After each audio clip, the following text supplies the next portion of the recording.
जादुई हथौड़े की कहानी। मनसा गांव में एक लोहार रामगोपाल रहता था। उसका एक भरा पूरा परिवार था, जिसका लालन पालन करने के लिए उसे कई बार दिन रात काम करना पड़ता था। रोज की तरह आज भी काम पर जाने से पहले रामगोपाल ने अपना खाने का डिब्बा बांधने के लिए अपनी पत्नी से कहा। पत्नी जब डिब्बा लेकर आई तो रामगोपाल ने कहा, मुझे आज आने में देर हो जाएगी, शायद मैं रात को ही आऊं। इतना कहकर रामगोपाल अपने काम पर निकल गया। काम पर जाने का रास्ता एक जंगल से होकर गुजरता था। वहां जैसे ही रामगोपाल पहुंचा उसे कुछ आवाज सुनाई दी। जैसे ही रामगोपाल कुछ पास गया तो उसने देखा कि एक साधु भगवान का मंत्र जपने के साथ ही हंस रहा है। हैरान होकर रामगोपाल ने पूछा, आप ठीक हैं? उस साधु को रामगोपाल नहीं जानता था, लेकिन साधु ने एकदम से उसका नाम लेकर कहा, आओ रामगोपाल बेटा, मैं तुम्हारा ही इंतजार कर रहा था। मैं भूखा हूँ, मुझे अपने खाने के डिब्बे से कुछ खिला दो।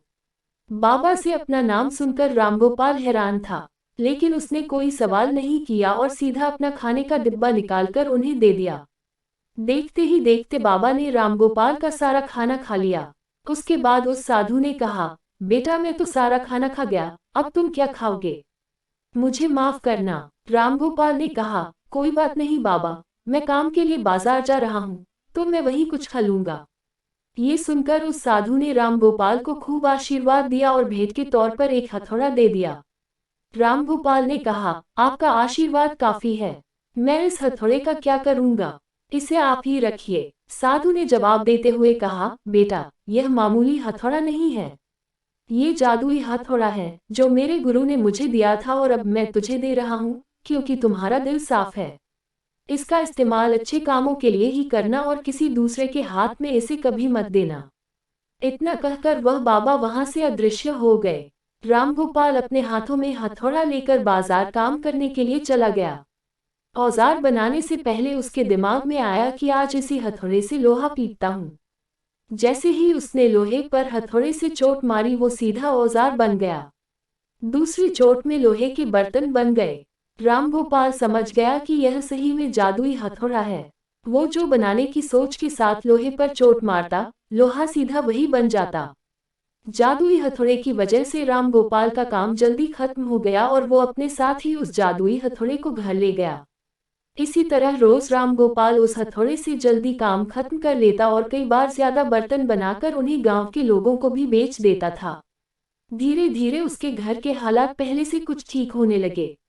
एक दिन गांव का मुखिया उसके घर आया और बोला, हम गांव वालों को शहर जाने में बहुत ज्यादा समय लगता है, क्या तुम अपने हथौड़े से गांव और शहर के बीच आने वाला एक पहाड़ तोड़ने में मदद करोगे?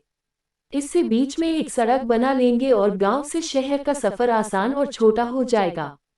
मुखिया की बात सुनकर रामगोपाल ने उस जादुई हथौड़े से उस पहाड़ को तोड़ दिया। मुखिया और गांव के लोग बहुत खुश हुए और उसे खूब शाबाशी दी।